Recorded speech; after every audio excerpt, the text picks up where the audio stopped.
video on Instagram, hairstyle video on Instagram, went viral. Need to know how to post. I stuck to that exact routine every single week. Baby, you don't know what you do to me. Between me and you, I feel a chemistry. I won't let no one come and take your place.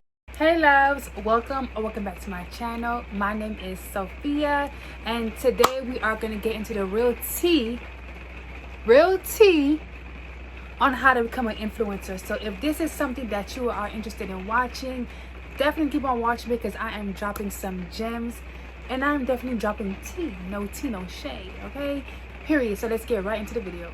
Okay guys, before the video starts, I do want to say that it is raining here. So if you guys hear rain in the background, that is why, but that's neither here or there. So my name is Sophia, like I said, and I started my Instagram in 2019 to be specific. That was the very first post that I did. When I started my Instagram, I kind of knew what I wanted to do, but I didn't fully know on how to do it. So I knew I wanted to post hair content, but I didn't know if I just wanted to do pictures.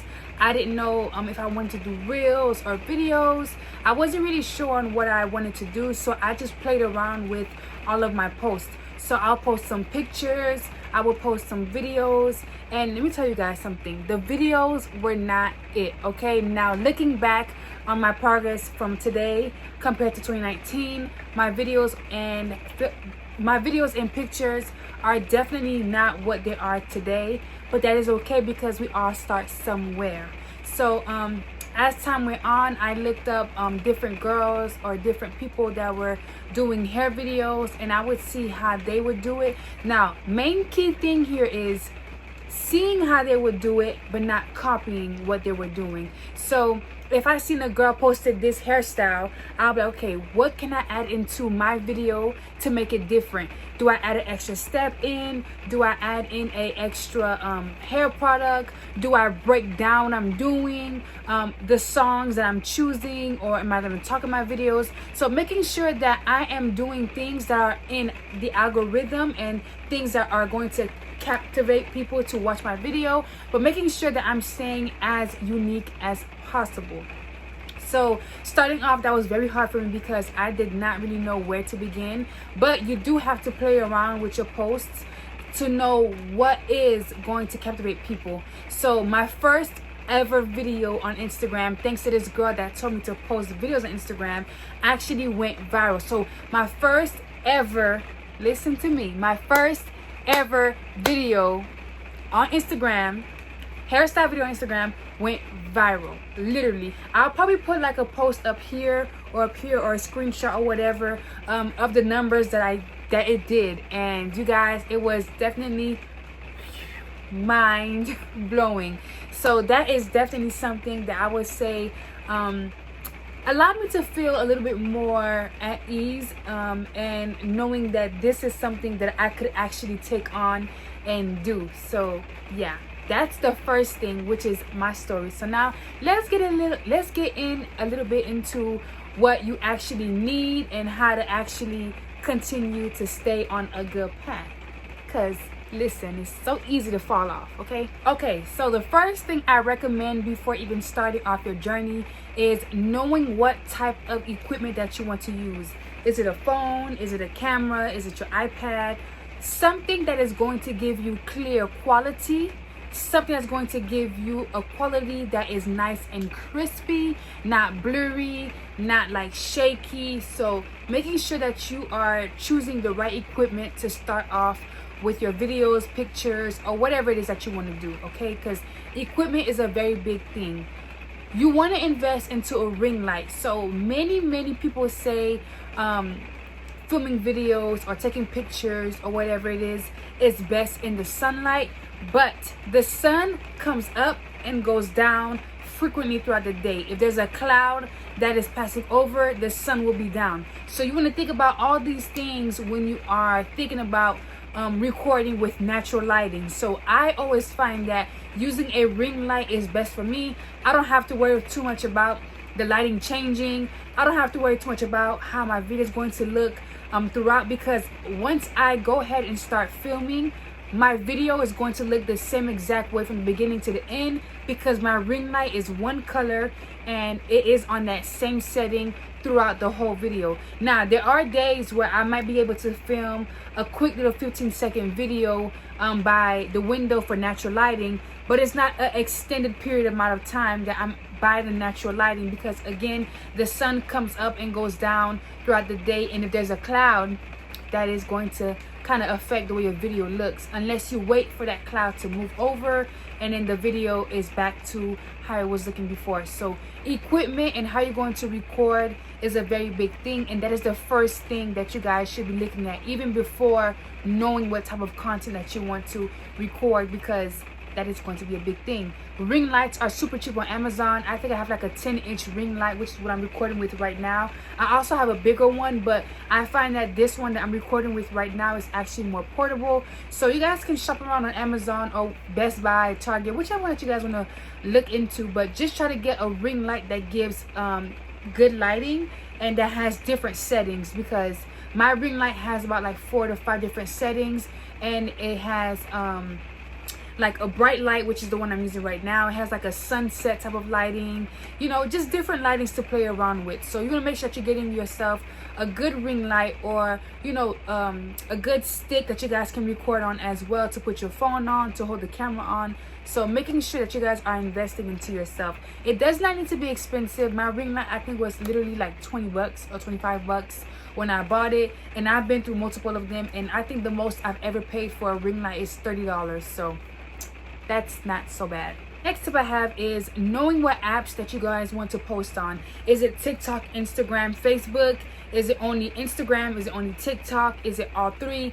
Knowing how to post on these apps is very crucial, because you know what I'm saying, you need to know how to post, you know. So if you're having a hard time knowing how to post on TikTok, knowing how to post on Instagram, there are a whole bunch of YouTube tutorials and TikTok tutorials on how to do those things. So make sure you learn how to do those things in order to post, because I've had times where I posted on my TikTok and there's a whole background song playing that's not even the song that I put on my video, you know what I'm saying. So making sure that you're knowing how to post on these apps so that you guys can post yeah, you know. So the next thing is finding what you want to post about. Is it lifestyle? Is it travel? Is it food? Is it hair? Is it nails? Is it lashes? Is it makeup? I don't have makeup already, but if I did, knowing what you want to post, because that is going to be your target audience, and that is going to be what you're posting about all the time, you know what I'm saying. I knew when I started my Instagram journey that I wanted to be all about hair, and it's not up until this point in my journey that I want to venture out and go into a lifestyle. But from 2019 up until 2023, I've been posting nothing but hair videos. And it's important that you want to stick to your niche. You don't want to do too much things so that you're not confusing your audience.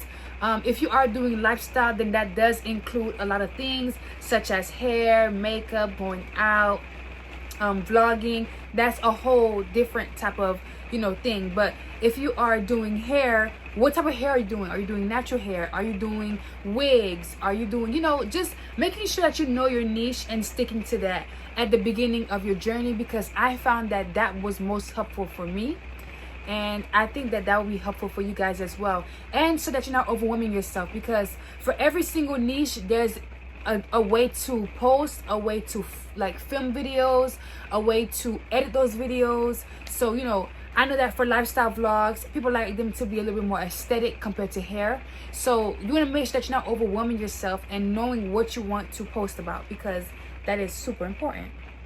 So the next tip is sticking to a schedule. When I first started my Instagram journey, I knew I wanted to post 4 times a week.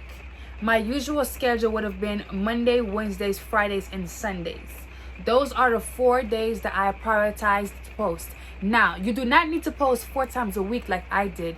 You guys can choose a schedule that works best for you. If it's posting once a week, that's fine. If it's posting 2 times a week, that's also fine. If it's posting 3 or 4 times or more, that's also fine. You just want to go around with your schedule. I knew that back then when I first started my Instagram, my schedule for posting 4 times a week was going to be tough, but I knew that that was going to be the best way that I wanted to be consistent. And listen, I didn't play about it because I was so passionate about posting about hair and teaching other black girls especially how to care for their hair, because I felt that I was getting so many questions about my hair, and I wanted to share with everyone else all my secrets and all of my wrongs and my rights on my journey. So making sure that you're able to stick to that schedule, making sure that you know that that schedule is going to work for you, because you can start by posting 4 times a week and then change it to 2 times a week. It just depends on your schedule and what you could do. Batch creating is also something that I would have done back in the day. So basically, if I wash my hair today, I'll do a wash day video, I'll do a styling video of me applying the products to my hair, and I would have did a hairstyle video all in that same day, because I do all that in my wash day routine already. So I wash my hair like normally, shampoo, conditioner, I showed that. Next, I showed how I applied the products to my hair and what technique I used to apply the product to my hair. So that was a video. And then my third video will be my styling routine. So if I wanted to do this specific hairstyle, like this side part, showing how I did the side part, showing how I swoop my edges, showing how I finger coil to get some of these curls, showing my hairspray that I use. So that would be something that I would say helped me a lot to kind of diminish me having to record on Monday, record on Wednesday, record on Friday, and record on Sunday. So that's 3 videos right there. I could have posted 1 on Monday,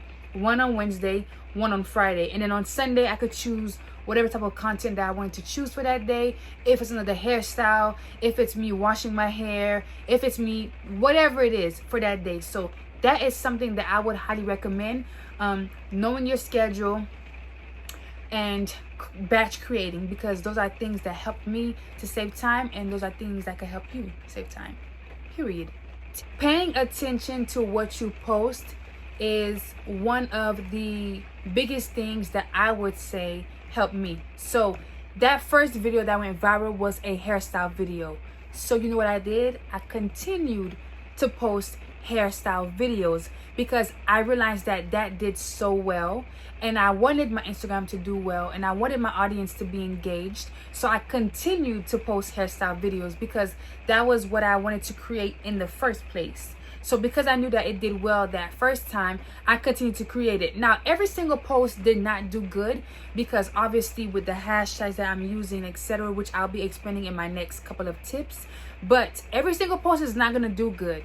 But that doesn't mean that that post wasn't a good post. It just means that maybe the time that you posted that day was a time that your audience was engaged. That just means maybe that type of video that you posted, or the song, or how you posted that video wasn't captivating enough to attract audience. Now, I would say that Instagram be a little funny.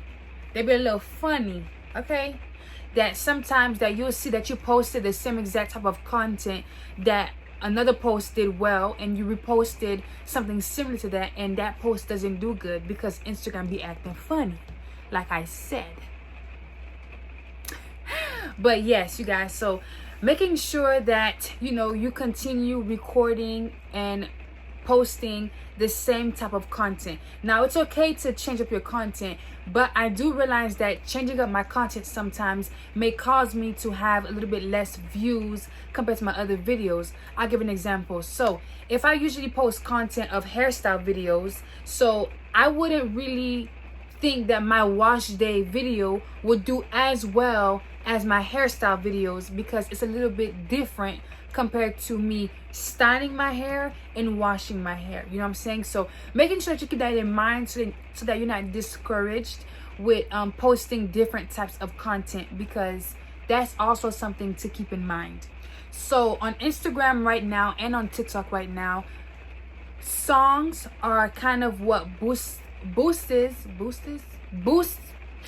your real plays and your TikTok videos. Making sure you're staying on trend. Staying on trend is something that is kind of a little bit hard to do, because not every trend you want to follow ooh, that's my air freshener spray. But not every trend you want to follow, but it is important that you do find a song or songs that you could create content to that you like, because those are going to help you with your views and with your TikTok videos. For example, when you're on TikTok and a song is going viral, you literally can scroll 1, 2, 3, 4, 5, and it's be the same song back to back to back with different people, and that is because that song is doing well. Same thing on Instagram. You can go on the Reels feed and you can see the same song posted 3 times, but it's 3 different videos. So pay attention to those type of videos and sounds, because that is going to help your video even do more numbers, you know. So that's that. And then the second thing for your video is using the appropriate hashtags. So if I'm posting a hairstyle video, I'll most likely have hashtag hairstyle, hashtag finger curls, hashtag party hairstyle, you know, something that's relating to your niche. That way that your video can pop up in those hashtags when people are looking for them, because that's important. You know, you don't want to post a hairstyle video and have hashtag furniture. That have nothing to do with the video, literally. Unless you are recording and you are a lifestyle vlogger or whatever it is, or a lifestyle content creator, and you have like a nice couch in back of you, and you know you want to promote that couch or that company, that's fine then. But if I'm doing a hairstyle video, I don't think it makes sense to put hashtag furniture in my hashtags, because that has nothing to do with my video. So making sure you're staying on hashtag trends and making sure you're picking the correct hashtags. That is a very, very important tip that I wish I knew earlier on. Engaging with your audience is truly one of the best ways that you can grow your audience and your Instagram and your TikTok or whichever social media that you're doing. So if you post a video today and you have 6 people who comment on your videos, don't be bougie. Answer to them 6 people. Say thank you. Don't just heart it. Say thank you. The more you comment, the more Instagram feels that you're being engaged. The more Instagram sees that people are engaging with your post, and the more it will boost that post. Okay? So just liking that little comment is not going to get you nowhere, sis. Go ahead and say thank you and keep it pushing. I also want you to go ahead and engage with your Explore page. Look for people that are also posting the same type of content as you to engage with them. That way they could come back and engage with you. Now, not every single person you engage with is going to come back to your page and engage with you. And that's fine. But just keep engaging with people that is in your niche, because then it'll bring back that engagement. You know what I'm saying? Like, 9 out of 10 people are so nice and genuine, okay? Not everyone is, okay? Don't get me wrong. Not everybody is, but a lot of people are. And you want to make sure you're engaging with your peoples. You want to make sure you're engaging on the apps, because Instagram loves to see that. TikTok loves to see that. Have you guys ever seen that you guys engage with something on Google? Let's say, for example, you looked up furniture or you looked up wigs, and in the next couple of scrolls on your homepage, you see wigs now, you see furniture now. So that is a way that social media is kind of intertwining and interlocking with you to make you pop up with that same specific thing. So you want to make sure that you're engaging so that Instagram and TikTok or whatever app that you're using can continue to, you know, show those type of videos and pictures and etc., because that is important. Next thing I would say is making sure you're tagging all of the brands. So when I'm doing my hair and I'm using Camille Rose or Uncle Funky's Daughter or Curls, I will make sure to tag that brand in my video and in my comment section so that they can see that I'm using their products, so that they can eventually reach out to me or I can reach out to them. So making sure that whatever you use in your videos, you are tagging. If you have Nike shorts on, you tag Nike. You got Nike shoes on, you tag Nike, baby. You have some type of mink lashes from Amazon that you want to keep promoting or whatever that you really like, go ahead and tag that business as well. Because when you're tagging, that just shows the brands, that you're interested in their products, because you keep using them and you keep tagging that brand. And that's also what's going to help you to get noticed by brands and by other brands as well. You want to make sure that what you are using in your comment section is appropriate so that brands want to work with you, because no one wants to work with a person that's trash talking their products, unless you don't mind that and you don't mind a future collaboration with that company. You might find companies reach out to you and be like, hey, hey Sophia, I seen your recent review on my product and I want to ask you, what can I better in my product, or what do you want in my future products, you know, something like that. But you need to be careful that you don't have something so vulgar and so nasty that other brands are turned off by your review or turned off by your post, because you want brands to look at your videos and be interested in working with you. Which actually brings me to my next point, which is to pitch yourself. So most of the times brands have their emails up in their bio, and you want to be able to know how to pitch yourself. There's a whole bunch of videos on YouTube on how to pitch yourself, and that's how I learned how to pitch myself. And I think it's very important that you do have a pitch and you do have a portfolio of who you are, where you're from, what you do, and your prices that you charge, all these things, which will be in a portfolio, which should be in your pitch. I highly recommend that you guys create one for yourself. It does take a little bit of time, but trust me, it becomes easier when you just click that and you send it to different brands, okay? And you want to make sure that you guys are collaborating with brands that's around your niche. So my thing is hairstyle. I'm not probably gonna go ahead and collaborate with a brand that does candles, unless I'm trying to tap more into my lifestyle vlogs where I do more self-care days and etc. Or like I'll have the candles up here or somewhere in my video, but I'm still doing hair. So you want to make sure you're correlating your collaborations with your niche, because then it makes your followers know that you are engaging with your niche and it's not confusing them on what you're doing. So making sure that you're pitching yourself the right way, knowing what brands to pitch yourself to, and making sure that you create that portfolio, that is super important. That is something that I wish I knew back in 2019, and I didn't learn that up until 2022. Okay, so that is another T, baby. Yeah. The very last tip I have for you guys is being your true authentic self, because nothing beats that. Whatever your personality is, let it shine, let it show in your videos, let it show in your pictures, because you want to make sure that you are your true self, because you don't know how many other people could relate to you by being your true authentic self. Social media is a platform that is very big. Okay, I'm so sorry the camera actually cut off, but social media is a place that you can definitely get lost, and it's very important that you stick to your true authentic self. Do not compare yourself too much to other people, even though that is very hard, because social media is something that's just so flashy and everyone is trying to be the same. So when you are your true authentic self, lots and lots of people actually can relate to you. So definitely stick to who you are, believe who you are, and go for it. Go get it, go get it, go get it. Anyways, you guys, if you guys enjoyed this video, please give me a big thumbs up. I hope you guys found some type of helpful tips, and I could drop a part 2 for you guys on how I actually reach out to brands, what I did, and etc. So let me know down in the comments below if you guys will be interested in that. And if you're watching to this part, baby, you are a GOAT. So you might as well go ahead, subscribe, like this video so you guys can see more of moi. Okay, thank you guys so much for reaching to this point of this video. I'll see you in my next one.